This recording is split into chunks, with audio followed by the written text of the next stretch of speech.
Welcome to the Blockbusters and Birdwalks podcast. I am the curator, Garrett Chaffin-Quiray.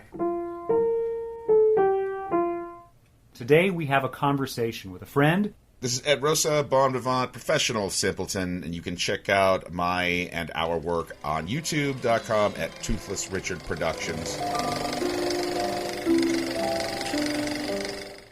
This is Gateway Cinema, Extra Credit, and we're discussing The Death of Stalin.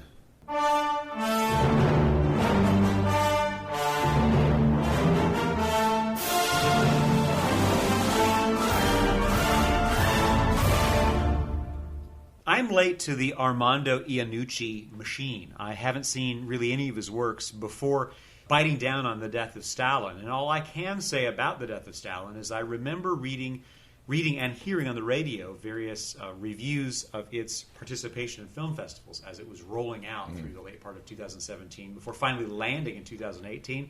And at that point, got a new kid at home, money's limited, I couldn't go to the show, and we didn't have all the streaming stuff that we've got now. Yeah, and this isn't the kind of movie that they're going to like four-wall the local Regal with. Correct. It's not. That's no Wicked for good. It's not that at all. Oh, we have Death of Stalin every 10 minutes. Oh, Great. this will be so people are going to just come out. You won't even know. People from 100 miles away are going to set up tents in the parking lot. Better schedule some extra employees. I was trying to explain this to the missus after I watched it. She said, "What'd you think?" I said, "Well, it's a very funny movie, but it's so in its navel dark and unpleasant at the very same time." Right. Which is a particular kind of what I sort of think of as a British form of humor. Right. So much of this movie depends upon the wordplay and capable performers who stutter on purpose through, I'm sure, written dialogue that's almost, pentameter. Yeah. To get their stuttering just so, woven through scenes of 6 or 8 people having these weird, not saying the things they're saying. And it all ties in with the movie. But The Death of Stalin, I remember it being well promoted in the critical things that I pay attention to and lean on for taste when I don't have the time. So it got perched there. COVID happens. I kind of forget about things. Iannucci's become a big deal in all kinds of different ways. Or I become more aware of his career. Right. I guess he's been a big deal for 20 years. Yeah, kind of, yeah. So he's an important figure, and I'm glad that we're tying off Extra Credit Gateway Cinema with this piece. Not because it's a funny ha-ha like, say, one of my favorites, Dumb and Dumber. It's not that kind of funny ha-ha. No. And it's not even a funny ha-ha that goes because it's so incendiary and dark, sort of thinking about things that are very on the nose. Authoritarianism and what happens when the authoritarian leader dies, and the succession sort of experience flows through his passing, and how everybody around him could arguably be even worse because they understand the machinery of deception better than the old man did. Death of Stalin is about Stalin dying and all of his immediate deputies that form the committee organizing the whole of Mother Russia have to decide what's going to happen from 1953 onward. And every one of them wants to gut the next to try to ascend to power. And basically we're watching Nikita Khrushchev negotiate a circumstance to come out on top, which was historically true. How valid and true to life all of the little sequences we watch, I'm not going to worry about it. And there's a lot of brilliant acting and a lot of humor, but it's nothing that's going to make you crack wise and smile. So that's an opening take from this guy. Sitting across the table, what is your take on this movie? Where does it come from? Because my mom is English, right? She's never renounced her citizenship. She's married my dad. She's a legal alien. I've always sort of had one foot culturally in England, like since I was a kid. Yeah. Obviously, starting with like Monty Python, the first thing I can think of that as a little kid was so British that I was super duper into. Mm-hmm. So I've always sort of tried to keep tabs on what's going on over there, like in comedy and stuff like that over the years. And somehow or another, I came to him via the character of Alan Partridge, played by Steve Coogan. Mm-hmm. That character, if you don't know, he's like a talk show host, a radio show host, like a sort of a low budget like TV celebrity. Like so many wonderful characters in TV history, he's like a total asshole. But it's far more complex than that.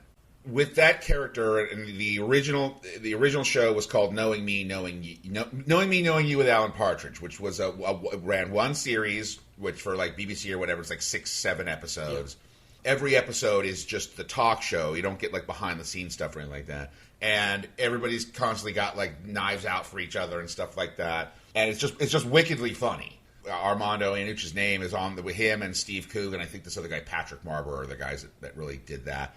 So after that, falling in love with that show, in fact, my favorite Christmas special of all time is Knowing Me, Knowing Yule with Alan Partridge, which is it's like just such a dark Christmas special because they really put the screws to this guy who deserves it. And so I would always, sort of pay attention to his name. You know what I mean? So he did another show. He did a couple of other shows in England, one called The Thick of It.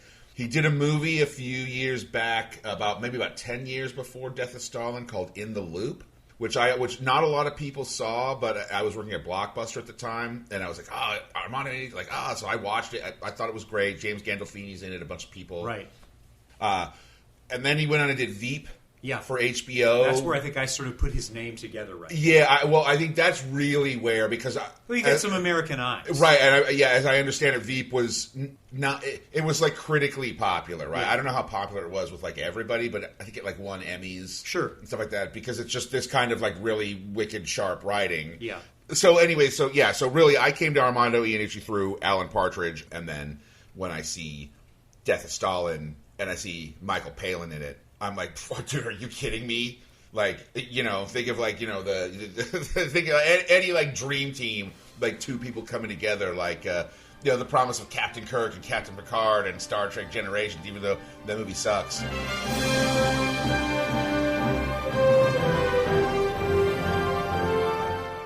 What strikes me now that I'm putting together some of these connections is you go through the cast list, and this is just being somewhat random. Steve Buscemi as Nikita Khrushchev. You got Paddy Considine as just this dude running a radio station, and you feel so badly for him. Jason Isaacs is the head of the army. He's awesome. And you recognize these performers from other things, including Olga Kurylenko, who's the pianist, who's central to sort of making the thing happen. She's a motif specialist, and she's beautiful. She's in the MCU as some monster character who gets dispatched later in that movie series. You've already mentioned Michael Palin. You'll recognize Jeffrey Tambor with a really rad hairpiece. And a girdle. Right. They make much joke about all of that. And you just go down the list of secondary performers that you see around the edge. The one that I paid attention to, because he's a showstopper for a couple of moments, is Rupert Friend, playing the son of Stalin, Vasily, who's a terrible drunk. Who's like not quite, sane. He's not, right, and Andrea Riseborough plays his sister Svetlana, and it's not important to necessarily understand who all of these people are historically.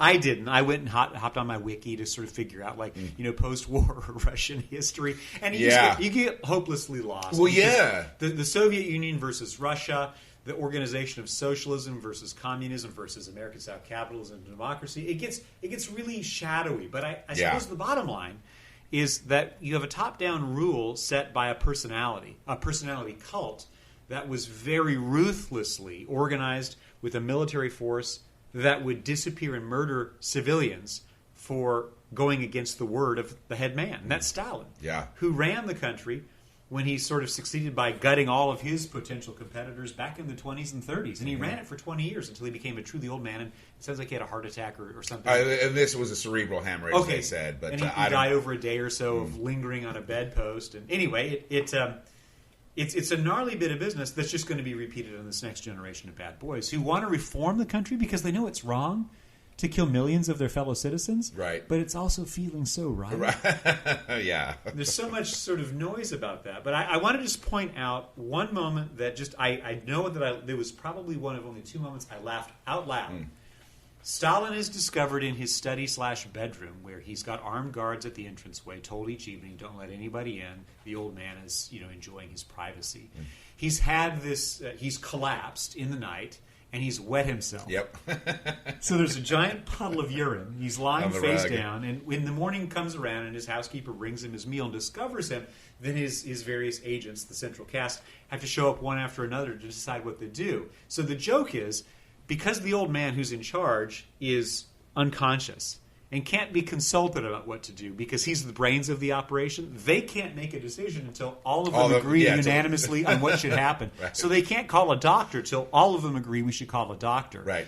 So the jokes start to pile in and you have to pay attention to them. But the central gag is that each one of these men wants to confess his sadness at the old man is in trouble. Oh, is he okay? And they each kneel down to faux cry over his body, Right. and they keep putting their knee kneeling in the puddle of urine, and they're disgusted by it until finally they're starting to warn the new people who show up a little bit late. It's a very funny thing. Very funny thing, because every one of them does it, and every one of them is trying to do this masquerade of sadness. But you can tell they're each going, "Ooh, opportunity! What's going to happen?" Yeah, now? it's really like, because you start to be like anticipating that they're going to like kneel. In, right. You know How long is it going to take this one? one? Is he going to use both knees? It must be cold after hours of just seeping into the carpet. Right, You know? and then the constant, like, everyone's sort of hedging their bets because they don't know if he's going to pull through or not. Right. They don't necessarily want him to, but so they all still have to. The way they, and like, this is kind of like a constant theme throughout the movie. The way they always have to, keep face by pretending to agree with whatever it was he wanted, but like secretly they think something else. And the cautious way in which they all sort of feel each other out. And this is the early 1950s, where we're not living in an internet-based surveillance culture with cameras everywhere, but they know that there are sound bugs everywhere.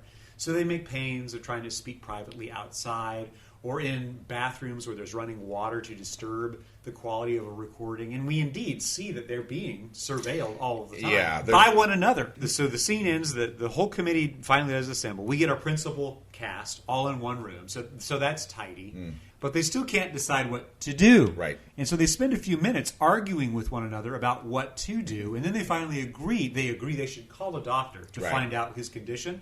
But then they remind one another that we've exterminated all the doctors. All the good doctors. They're all gone. Right? It's the quacks and newbies who don't know the field, and they start talking about, maybe we should get a vet. And you can tell that, well, if they get somebody who's unqualified, who shows up and says that he should have this done to him, but then he dies, well, that doctor's going down. But that means whoever recommended him is also going down, which is one way they protect each other.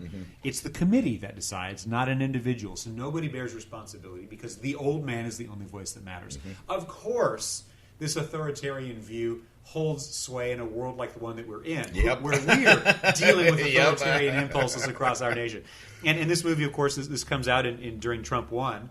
And while I know that it's not about Trump 1, it's about authoritarianism more generally. But that notion that the head has to be telling everybody what to do when the head is incapacitated for whatever reason, it makes everything else queasy and strange, because while everybody else has their private ambitions, they can't act. Right.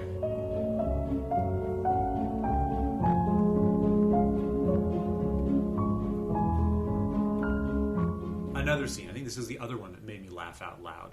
It's a very dark, humorous thing. You alluded to the need to replay a Mozart concerto, I think it is. Right. Because Stalin calls in towards the end of a known performance that's being live broadcast, and he demands a personal recording because he'd like to listen to it on his own time when he's ready. But nobody's been recording it. And this news is dropped on the radio manager, who realizes if he can't satisfy the old man's wish, he will be exterminated. Right. So he traps all of the musicians on stage and as many of the audience members as he can, and then sends his minions out to go find just people on the street, some of whom they say probably have never been inside of a concert hall. They've never heard of Mozart.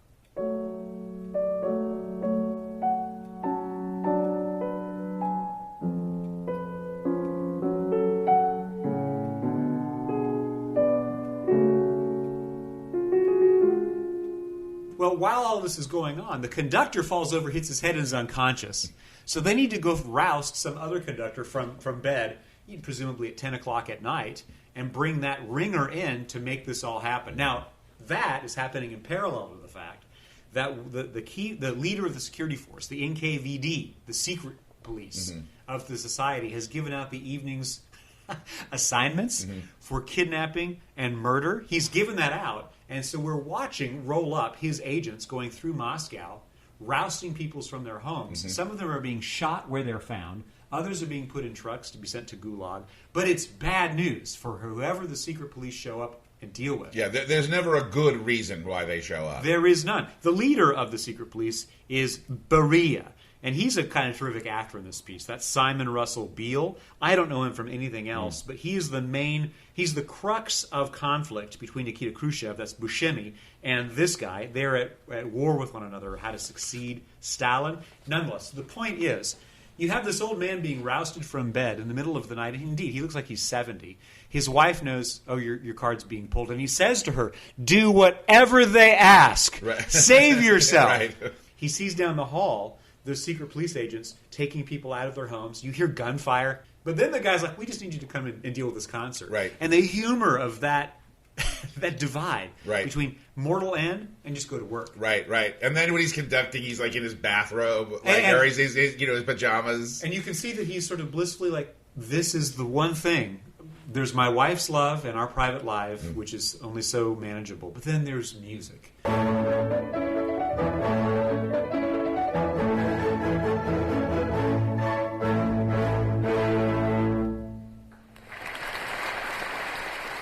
All of that pressure rests on these elite men who have managed to ascend to being the committee, working for the old man who does die. And then they feed him, and the funeral, it's so gruesomely in bad taste, and it's so much butt kissing, and it's so funny, but awful. It doesn't make you laugh. I stopped laughing at a certain point, but I registered, this is funny. In a way, I suppose, looking back on this series, you can tell that I do have... It's like my Britishness, my Englishness somehow has come through in like my selections, because so many of the ones we've done have been like really darkly funny. Right. You have to be kind of getting that frequency. And you can't access it. This is nothing but irritation with people with funny voices and wearing old clothes. Right. And it's funny too, because I think we talked about this when we did Dr. Zhivago. My knowledge of Soviet history is pretty limited. Right. Obviously, there wasn't like a stenographer. Certainly, this dialogue was not spoken like this at the time. But I found myself wondering, like, so how accurate is this? Because these are all like actual historical figures that we're watching, and this thing really happened. There's a kind of warmth between these men, because they are brothers. In arms through. I mean, they're all deeply middle-aged dudes. I'd say somewhere between 50 and 70. The whole central cast. Right. That's unusual in a movie to have older men being in charge. I mean, men, sure, they're always in movies, right? And the men are always sort of running things. But these are older dudes who we presume to be on the backside of their successes. But several of them, like Khrushchev, were still on the rise. And you can see that they appreciate what one another's going to. They sort of know, because they've been through this so often. They kind of know how it's going to work out. That Beria is the Secret Service police agent guy. He knows everybody and can manipulate things. And there's an appreciation for the knack and the skill, but they also wish to extinguish one another's talents. But they also sort of need one another's talents. Yeah. It's that idea that, the committee, as a group, they kind of are one complete whole person. Right. But separately, they're all kind of a hot mess. Palin plays a guy who Stalin said should be killed. Right. But because he's nearly croaked himself, they call off the kill. And then he becomes instrumental in organizing Khrushchev's rise and Beria's fall, quite accidentally, because he seems like a complete doofus. Right. But he's got this weird principle. And he has these odd lines of dialogue where, like, the doublespeak here is really wicked. And you're really paying attention to it, because up means down. It's the world of 1984. If you're an English reader, you've heard of that book, and if you want to go through something that's really magnificent, you read the book. Right. And then you realize the virtue of thinking about how words cannot mean what they mean, right, but how that communicates something when you get jumped into vocabulary play. This movie is not that dense, because you can keep up, but there are a lot of players shifting around constantly. Yeah. And it's under 2 hours in runtime. It's pretty brisk. It moves you right through stuff. And then it has the good sense to punctuate things every now and then to keep you kind of invested. With a kind of a random act of violence tied to the police state they're all living in. Just people's brains are just splattered against walls. Right. But the camera doesn't linger, it just moves on. Because they still have to conduct the funeral in the other room. Or whatever. Right. They make constant jokes about how they're manipulating mostly young women for sexual favors, because these are the most powerful men in society. There's a maid brought in to service Beria. And we watch her being released from his clutches with the bouquet for her mother and father who pick her up at the gate. Thank you for your service. Yeah. Now go. Right. I mean, it's so awful to imagine that had to just be accepted by the everyday person. But that's the point. An everyday person has no particular power when you're in an authoritarian circumstance with a centralized economy and a powerful, charismatic leader with a coterie of military personnel that run things. If that's the nature of your society, you just have to kiss the ring. Right. there's no white knight going to come to the fold. Valkyrie isn't going to descend from the clouds and solve the dilemma. Right. Even anytime one of these characters does something that makes you think, oh, like maybe they're not so bad, then they immediately rescind that by doing something that's evil. The only other comparable movie that was out at the same time is Annihilation. Alex Garland. Oh, the sci-fi one. Yeah, about the blob from wherever that just keeps overtaking land and the people that go inside of it to see if they can figure out how to extinguish it and save humanity, but then they can't. It's annihilation. And you get all bonded to Oscar Isaac, beautiful Oscar Isaac, but he's not beautiful Oscar Isaac. Right. You get all bonded to Natalie Portman, but it's not beautiful Natalie Portman. Which it's is funny because you've got Jason Isaacs in this. Oscar Isaac in that. Oh, Jason right. in this. I wish they were just brothers. That'd be so ideal, you know. All of these things, generally speaking, we in America like escapist movies. And so, again, seasonal stuff that was in release at the same time. You got Black Panther, and you had A Quiet Place, which in its way is upholds a mood. And you have Infinity War. These are movies that are up American traditional, like, rah-rah entertainments. The good people will rise. The bad people have flaws that are fatal to their designs. But reality tends to be a lot less clean, and this movie doesn't give you any signal that things are going to be all that much better. Right.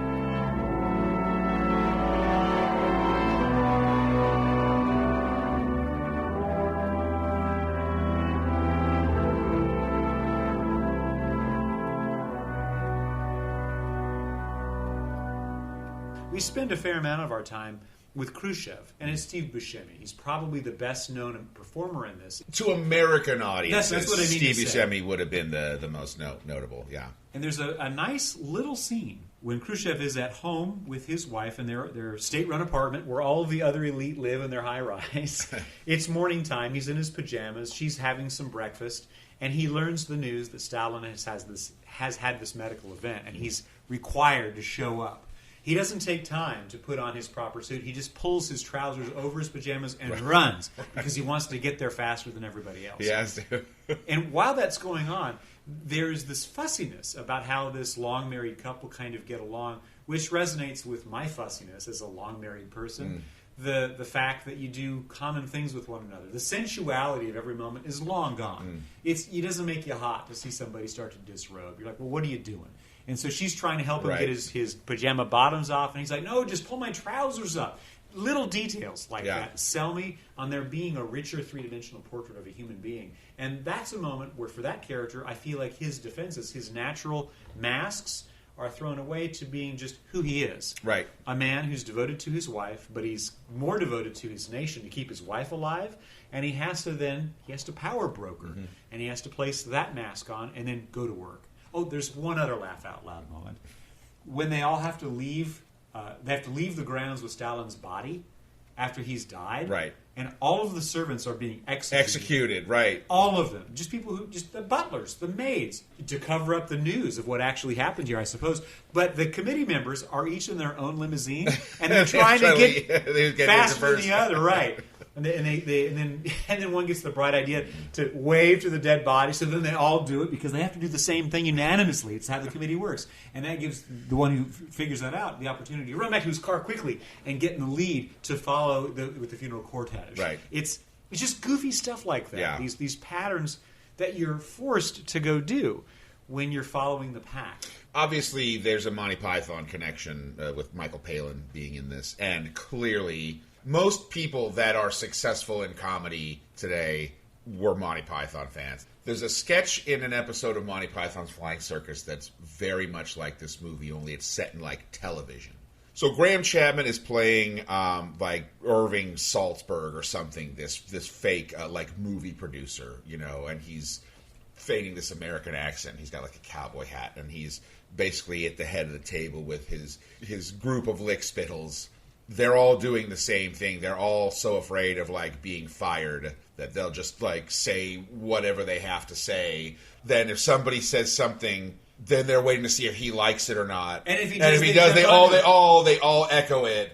I guess this is just what happens with people in power. I say the sky today looks purple, and everybody says, "You're right, sir. Right. It looks purple." Right. It's not. Everybody sort of knows this, but you get used to being able to assert whatever your reality is. Right. Your confabulation becomes everybody else's chosen reality Right. to avoid retribution. Like, in this case, death. When Trump talks about I have the highest poll numbers ever, I'm not sure if he knows he doesn't and is just lying because, well, I can't go out there and say this. Or somebody did tell him that. Right. Or if he genuinely believes that all of the news outlets are lying because his circle of sycophants are constantly telling him, oh, your poll numbers are through the roof. Yeah. Either scenario is equally plausible to me. Right. But I don't... One humanizes the man, and one just makes him even more of a monster. Right. In this movie, again, that's that Khrushchev scene when he's home with his wife.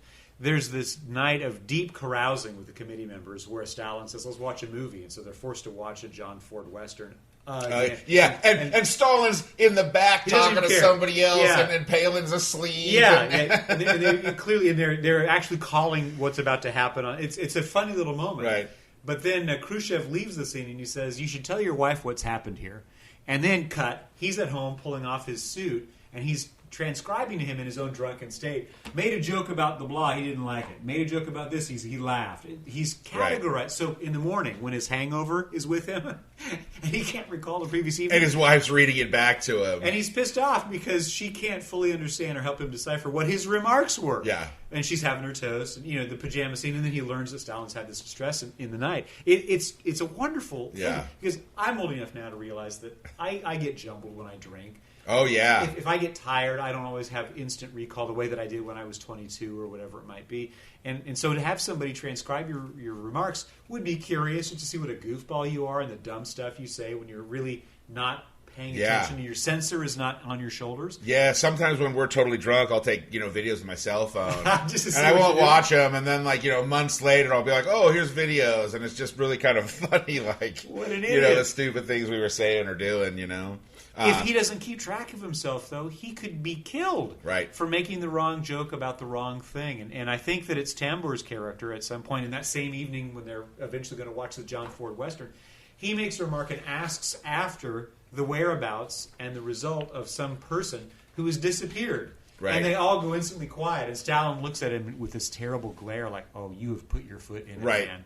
And that's the reality, right? There are things that are unmentioned once they are disappeared. Okay, here's a remark. Towards the end of the movie, I think it's after Beria has been assassinated, and they're preparing to burn his body. Well, and that part is actually really, quite a... I mean, the movie is simultaneously humorous and dark, but it gets really dark in that moment where they're about to, take him out. Because they're all standing around. They're going to do this ritual together because it bonds them together. It makes the new government possible because they have they've all got their bloody dagger in Caesar. Right. And so he says something, I'll erase you from history. And he's talking to the dead body, which is probably what he set out to do. The erasure from history, that even your names mentioned would bring down disrepute on you and your family and potentially harm everybody you've ever met. And that's a gnarly thing. I forget which country it's associated with, but it was a police state issue that if you do wrong and upset the people in power, it's natural that you would be punished for breaking the law of the land. But how they made sure that you wouldn't do it very often and society would run a certain way is if you did wrong, they would actually punish your parents. Right. And your siblings and then punish you. Right. So you understood the consequence of your action was going to take out a bunch of innocent people. Yeah, because it's like, if you're being tortured or whatever, when, even if you are strong enough to be like, I don't care what you do to me, I'll never say something. But please don't hurt my child. Right. Then they bring your wife and your kid, and it's like... And they even make special pains about that in the first 15 minutes when the first knights go sweep these people up, secret police, and do what you want to her in front of him so he sees it. Yeah, kill him and her, but do her first and make sure he sees it. Whoa. Yeah. He's having fun. Yeah, no, he loves it. It's funny, but it's not funny.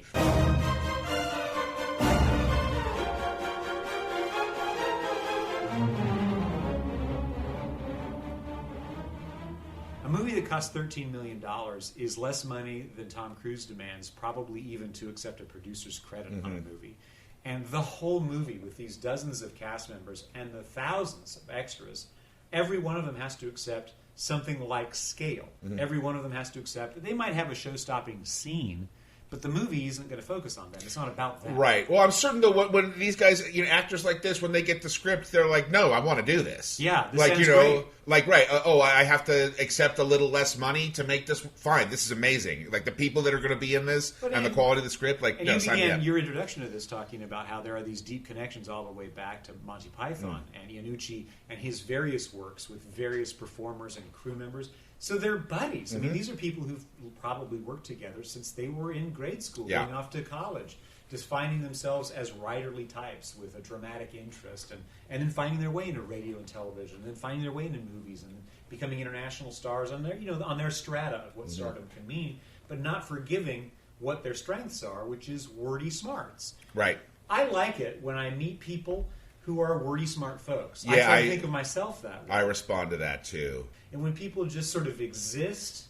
and feel things and don't need to explain it, I have little patience for it. Yeah. I need it out loud. I am a sucker for quality wordplay. Yeah. The stuff I tend to write is very dialogue heavy. I always try to just be very, very clever with my vocabulary and the way things are expressed because I just respond to that sort of verbosity, that sort of creative verbosity really just, tickles me. Stalin destroyed the status quo, and he rebuilt it.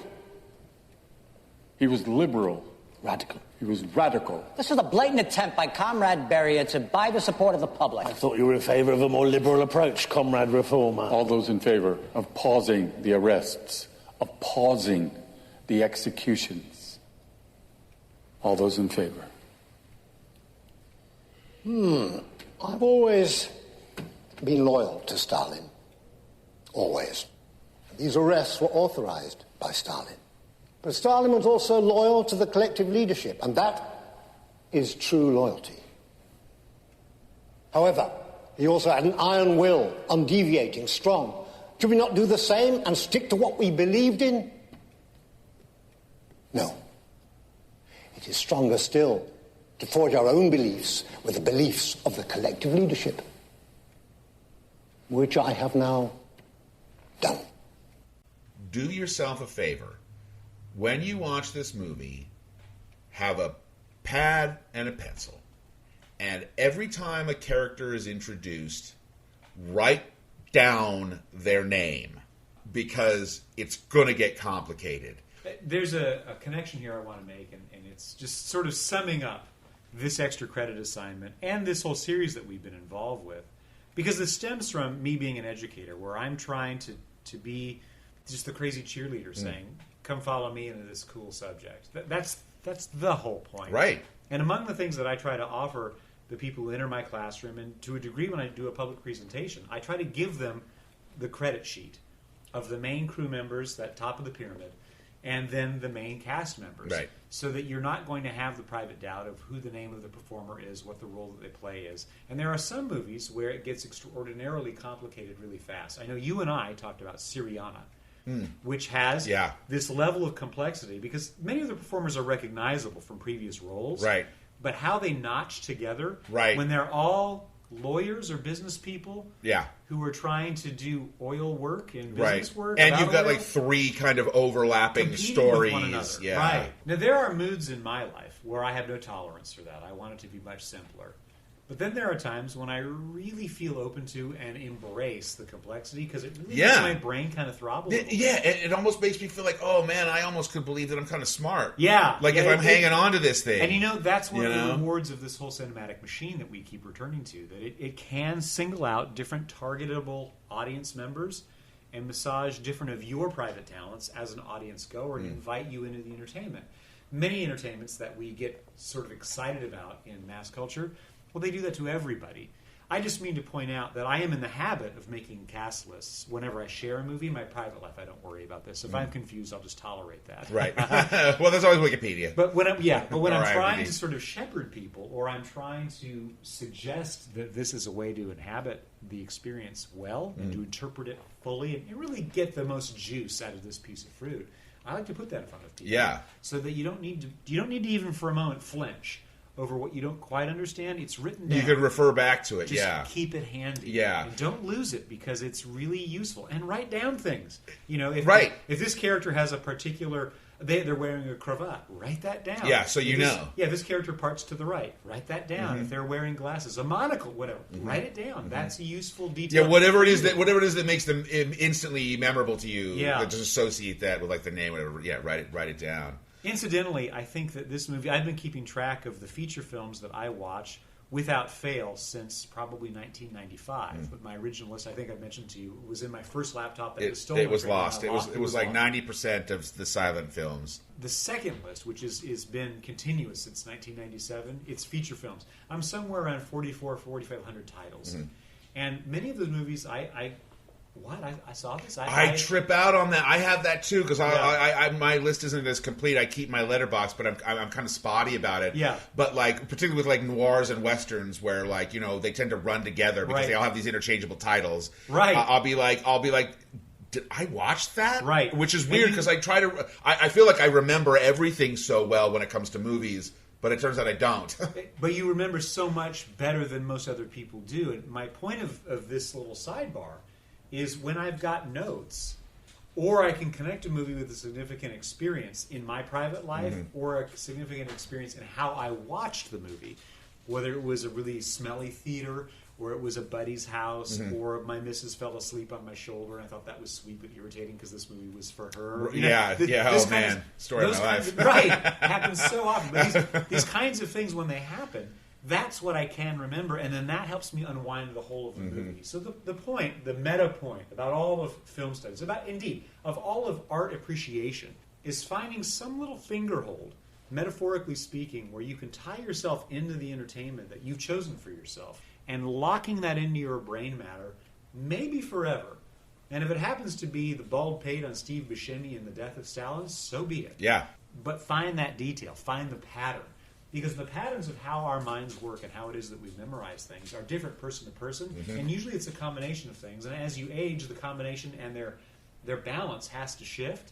So it's not only for me sometimes having the written down material, and sometimes I know from probably this point where it was we were recording this because this is not our normal place. We're listening to our little buddy Butters scamper around with his little nails. Clickety-clackety around the house. And that changes how something gets locked in.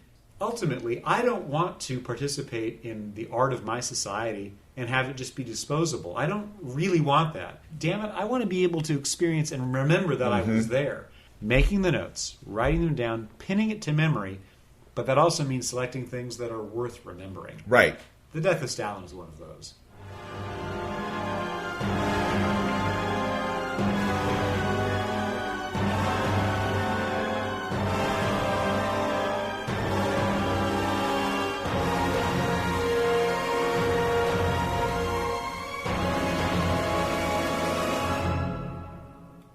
This is Blockbusters and Birdwalks. I'm the curator, Garrett Chaffin-Quiray. I'm Ed Rosa, bon vivant and professional simpleton.